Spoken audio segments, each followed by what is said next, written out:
साथियों, कई सालों से मेहनत करने के बावजूद भी अगर आप डायरेक्ट सेलिंग बिजनेस के अंदर सफल नहीं हो, या आपकी टीम ग्रोथ नहीं कर रही, या जिस उम्मीद के साथ, जिस सपने के साथ आप डायरेक्ट सेलिंग बिजनेस में आए थे, वो सपना अभी पूरा नहीं हुआ है, तो उसका जिम्मेदार कौन है?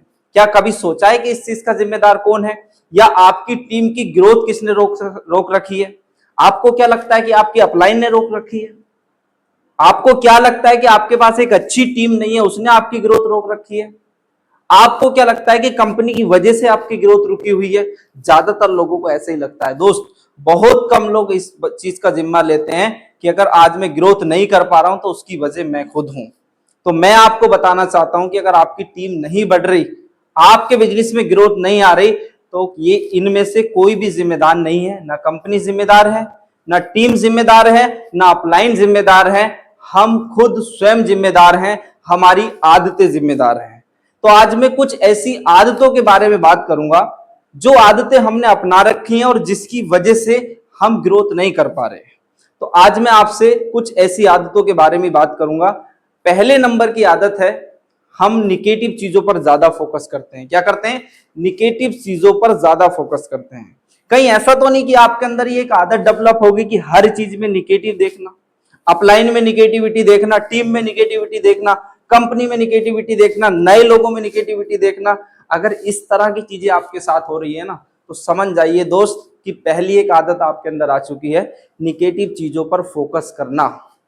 दूसरा एक कारण जो होता है, दूसरी एक आदत जो है वो आपने शायद डेवलप कर ली है, उस आदत का नाम है ट्रेनिंग को महत्व ना देना।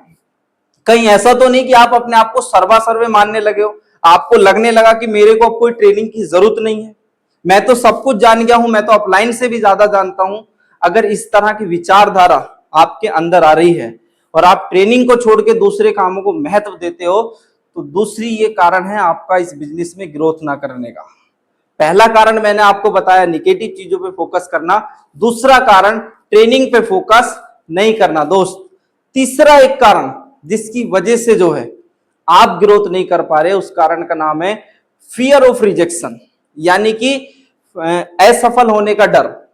फियर ऑफ रिजेक्शन, लोगों के मना करने की वजह से कहीं आपको डर तो नहीं लग रहा है?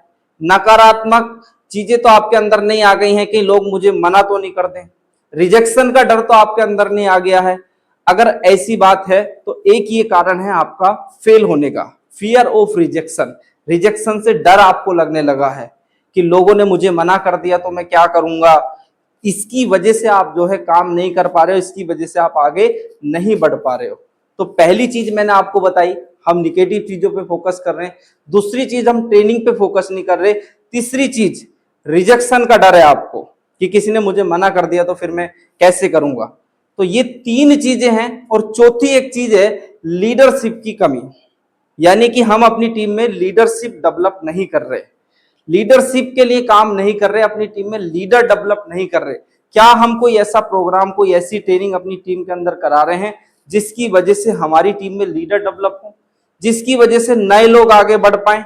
क्या कोई ऐसा सिस्टम है हमारे पास? नहीं है ना। तो एक कारण ये है आपका ग्रोथ ना होने का। और चौथा और मुख्य कारण जिसकी वजह से ज्यादातर लोग गड़बड़ करते हैं, और वो कारण है कंसिस्टेंसी की कमी। क्या आप लगातार काम करते हो? क्या आप लगातार फील्ड में बातचीत करते हो, लगातार प्लान दिखाते हो, लगातार मीटिंग सेमिनार में आते हो? ज्यादातर लोग नहीं आते, जिसकी वजह से उनकी ग्रोथ नहीं होती, और जो लोग आते हैं उनकी ग्रोथ डेफिनेटली होती है दोस्त। तो ये 5 ऐसे कारण हैं जिसकी वजह से आपकी ग्रोथ रुकी हुई है। आपकी ये 5 आदतें ऐसी हैं जिसकी वजह से आपकी ग्रोथ रुकी हुई है। आज के बाद इन आदतों के अंदर आप सुधार कर लीजिए, डेफिनेटली आपका बिजनेस बढ़ जाएगा दोस्त। नमस्कार।